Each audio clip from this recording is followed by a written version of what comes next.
Hello Internet, this is TheStabbyBrit, and I thought, since I was struggling to find motivation for usual content, I would take some time to wax about a game that I have really grown to love. And it surprises me because I really didn't think I would like this game when I first heard about it. I'm of course referring to Warhammer Underworld's Shadespire. So what is Shadespire? Well, I can tell you what it's not. And it's not a wargame. Shadespire may look like it's a Warhammer Fantasy product. Sorry, let me just correct myself there. Shadespire may look like it's a Warhammer Age of Sigmar product, but it's really not. It's a board game, effectively, with a little bit of Magic the Gathering style card nonsense thrown on top. And it's surprisingly compelling. You have a warband of between 3 and 7 models. Usually 4 is the average, looking at the warbands available and what's coming up. And you have 3 turns each. You can play with up to 4 people. Each player gets 4 activations in a turn. So some of you may be doing the math there and realizing, well, hang on, if you only have 3 models, what's the point of 4 activations? Well, sometimes you can activate a character more than once. Other warbands, with 5 or even 7 models, well, you have to be frugal and make sure you activate the correct people. As well as being able to do everything you might expect, moving, attacking, charging, you can also use special abilities, and there are equipment cards to make your models stronger. There are ploys, which can do everything from shoving people around the battlefield to swapping the locations of models, giving you temporary bonuses to your next attack, making you harder to defeat, and so on and so forth. The game has a fairly interesting mechanic of inspiration. Essentially, when certain conditions are met, your heroes become inspired, which improves their stat lines in various ways. For example, with the Skaven, if they are the target of a ploy, they become inspired, and that generally increases their defense and attack damage. Dwarfs are another good example. They become inspired if they hold an objective. Some are easier to inspire than others. The Space Marines, sorry, I should be clear for the purposes of fairness. The Stormcast Eternals become inspired when they successfully defend an attack. One of the upcoming Khorne warbands becomes inspired when they successfully make an attack. And the second Khorne warband in the starter box set, they become inspired when, I think it's when 3 people are killed out of any warband, which I think is a really nice touch. So if you're playing against the undead and you kill 3 of the undead, your warband becomes inspired. On the other hand, if the undead kill 3 of your warband, the remaining 2 become inspired. So it's a fun mechanic. The fact that each of them are different is also a nice touch, although I think some warbands have an easier time than others. So, why do I like this game? Well, I suppose I should start by explaining why I thought I wouldn't like it, and honestly that comes down to the fact that despite the fact it's called Warhammer Underworlds, this is clearly set in the same universe as Warhammer Age of Sigmar. The fact I've been referring to the Stormcast Eternals as Space Marines might suggest that I have something of a less than appreciative view of that particular setting. But as well as the mechanics, the fact it's completely different to Age of Sigmar, or for that matter 40k, helped me get into this game, but also I kind of like the background. Now, I don't like all of the background, and there isn't exactly a lot to go around, so not liking parts of what amounts to 3 pages with a great deal of space between the words is not a good sign, you might think, but bear with me. So, essentially, within the realm of death, and that's where I take issue because I do not appreciate this whole let's steal the D&D cosmology idea, but within the realm of death there was a glass city. Various races came here. It was ruled by wizards who were incredibly powerful and created a material known as shard glass that could store souls, meaning that when a wise and noble sorcerer king died, his soul could be put inside shade glass. Or is it shard glass? It's probably shard glass. I'm going to call it both, just for a laugh. So, the soul of the wise sorcerer king could be put inside the shard glass, and he could essentially live on. Not as undead, but not really alive either. And his descendants and successors could speak to him and gain his wisdom, thus to better rule the nation. Which was all well and good until, of course, Nagash, the great necromancer, became upset because these were powerful sorcerers and they weren't serving him, and they were stealing souls from him, essentially, by putting them in shard glass rather than making them his undead servants, as he feels they should be. So he cursed the city, essentially damning all of its inhabitants, locking them inside the shard glass, and casting the city somewhere into a plot hole, which we're not going to look at too closely. Anyway, over time everybody forgot, presumably they were too busy looking for a better game to take part in. But eventually somebody discovered this cursed city, and well, recognising that it's a huge magical repository of shiny arcane goodness, promptly tried to loot it. This didn't work, because, as we mentioned, it's a cursed city. In effect, various warbands have turned up to Shadespire, and never come back. The factions thus far consist of two groups of Stormcast Eternals, who essentially turned up there because Sigmar hoped that the Shadespire might cure some of the more insufferable elements of his ground marines, namely the fact that they somehow gain even less personality each time he brings them back from the dead. For those who aren't familiar, yes, Stormcast Eternals are eternal. They can't be killed. If you think you kill them, you fail, and a thunderbolt summons them back to Sigmar so he can resurrect them and send them back into battle.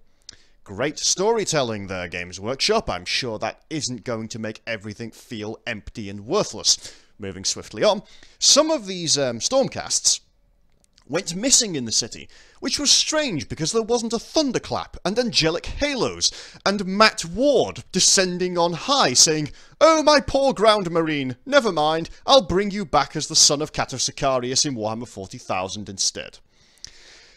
This was of course a concern for Sigmar, and eventually, having lost a great many of his ground marines, he fell back from the city. So, as well as looting the city for a source of personality, he was also there because Khorne was there, and Khorne was there, as far as I can tell, because Sigmar was there. Yeah, let's not look at that too closely either, but once again, two bands of Khornate warriors wandered into the city. The Reavers under... what were they called? The Reavers and... we'll call them the Chosen. There you go, because two distinct groups. You've got the Chaos Marauders and the Chaos Chosen. Two groups that went missing, and they're quite happy to go missing in Shadespire because people keep turning up to loot the place, and they can promptly murder them. This is also pretty much the incentive for the Orcs who are present, because of course there are. The Orcs wandered into the city looking for a scrap, they got trapped, and they found a scrap, an endless supply of scraps. The Dwarfs periodically send people to their deaths in Shadespire because, well, they're dwarfs. Many thousands of possibly millions of years ago, it's really not clear, the dwarfs took on a vow to protect the city, which they failed. So every 100 years, groups of naked, bearded men wander off into the city in an attempt to lift the curse. Now, me being me, I think it would be a lot easier to lift the curse if you actually gave them some fucking armour, and I'll get onto that a bit later on. But anyway, yes, if you like playing naked, orange-haired dwarfs, Shadespire has you covered.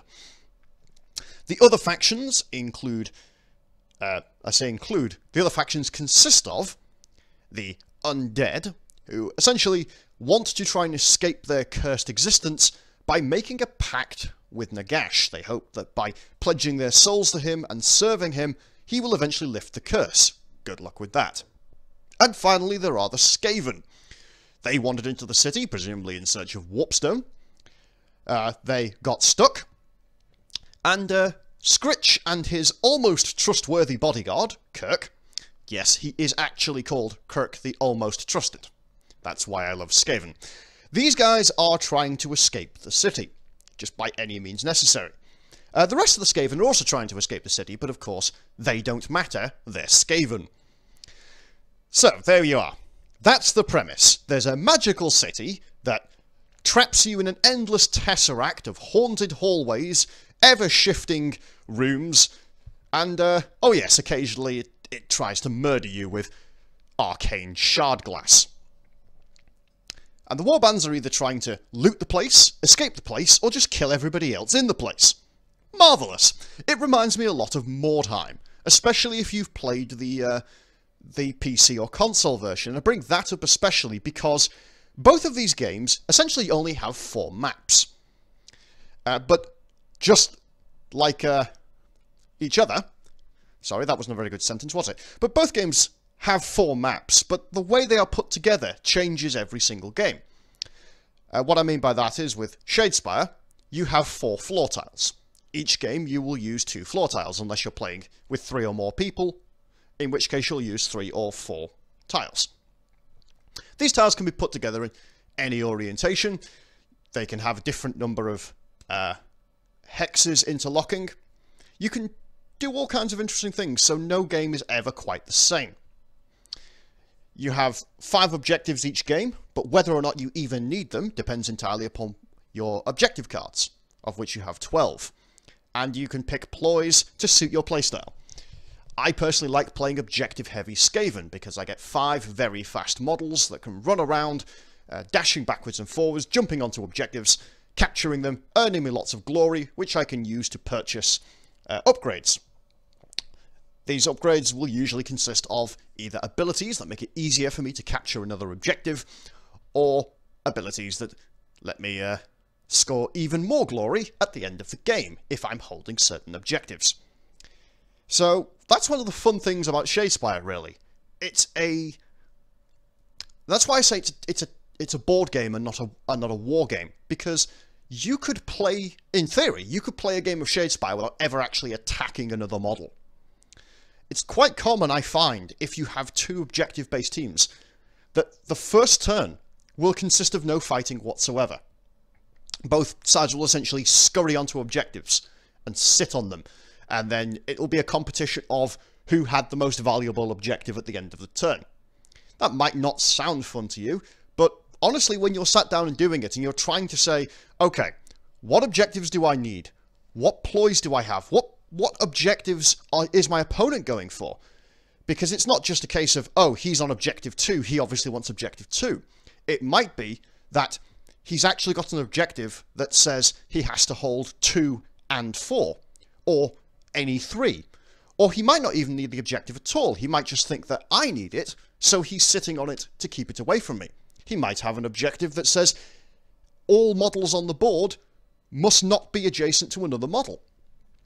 There are objectives where you have to kill a certain number of enemies. There are objectives where you have to kill a specific enemy. There are objectives where you get rewarded if you have no enemy models in your half of the field. There are objectives if your entire warband is in the enemy's half of the field. You only ever have 3 objectives at any one time, but because some of them can be achieved instantaneously, so for example, you might have an objective that says, score this immediately if your leader takes an enemy fighter out of action. At which point, you score it, you draw another card. Bizarrely, there are even objectives where the objective is to achieve other objectives. There is an objective that is something like, achieve 2 objectives in this turn. There we go. It's weird. I don't know if I'm doing it justice, but mechanically it's fun. Very fun. Unless you're playing against orcs or playing as dwarfs. So I guess that segues us nicely into what annoys me about the game. Because all good games are annoying to some extent, and I personally find the balance is a little bit off. Warbands tend to come in one of 2 flavours. They either tend to have a lot of squishy bodies, or they have a very few really tough bodies. And the orcs are very much a tough body faction. These guys all have 4 health. I think they can go up to 5 when they're inspired. They do between 3 and 4 damage, which is very high. It means that they can one-shot a lot of opponents. And, as I mentioned, if you have 4 health and 4 damage, well, you could one-shot an orc, which is, or indeed one of the Stormcast Eternals, who are meant to be the toughest guys in the game. They also become stronger when they take damage, and most orc decks will be built around this. They will have abilities that give them more wounds, so they're harder to kill. They'll have abilities that reduce the damage they take, so that they can become inspired without having their lives threatened. There's 4 of them, so they have a good number of models to work with. They can act as board controllers. They can sit on objectives fairly well. It's easier for them to hold objectives than, say, the Stormcast Eternals, who only have 3 models in their warband. They're generally really, really nasty. The Stormcast Eternals are pretty much the same as the Orcs, except they only have 3 fighters. But their 3 fighters are really, really good, especially if you make proper use of your skills and abilities. The issue I have, though, is there's only 3 Stormcast Eternals. So when you're playing them, they don't feel all that bad. You know, there's a bit of a buffer, I guess I'd say. You know, you feel like you can manage them. And they're not quite as strong on the attack as Orcs are. It's pretty close, but they're only slightly under, but it is enough that feels like Stormcast Eternals are a really well-balanced, solid warband.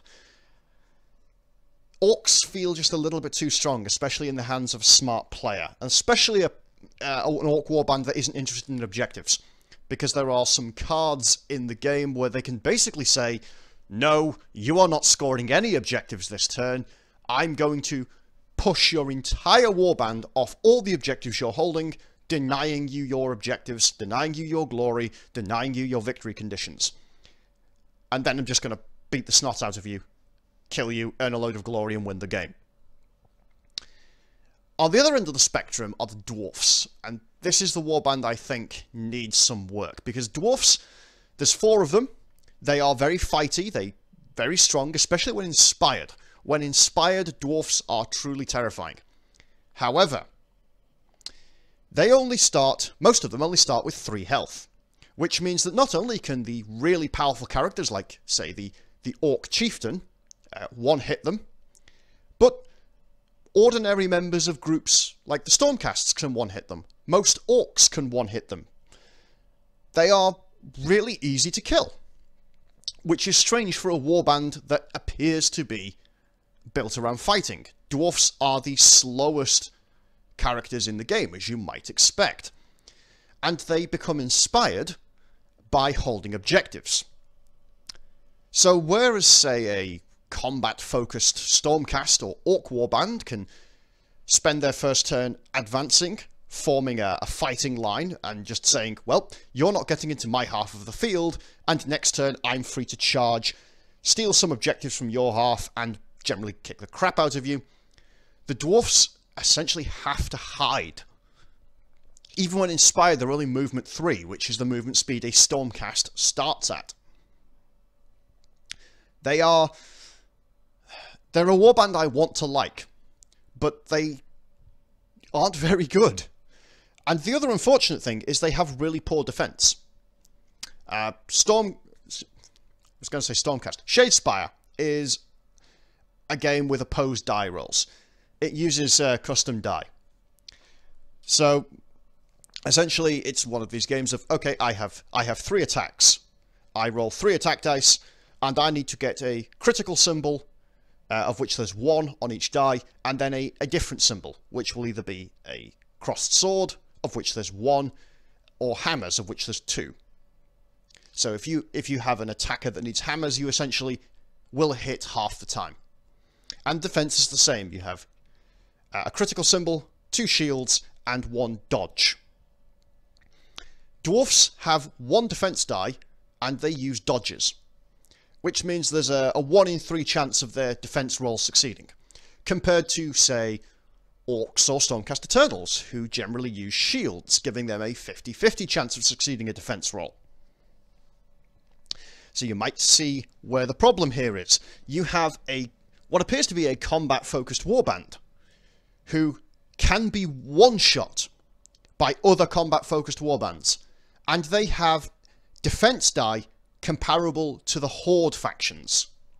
I mean, one dodge die is what you would expect on the Undead, who have 7 models, or the Skaven, who have 5 models, or the weaker members of the Reavers warband, who again have 5 models.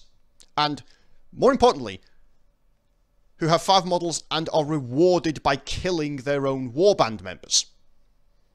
Dwarfs are not rewarded. Dwarfs are actively punished. A lot of their objectives, say a lot, some of their objectives actively focus on having 3 or more people alive and inspired, or having nobody dead by the end of the game. These sort of abilities are very doable in a combat-focused Stormcast or Orc warband. Not so much with the Dwarfs. But I digress. This is my nitpick, because I really wanted to like the Dwarfs, but I can't. I really can't. So never mind, I'll be moving on. The last 2 warbands are coming out soon, and I will absolutely be playing the Magor's Chosen. It's essentially 3 really powerful Chaos characters and a Flesh Hound.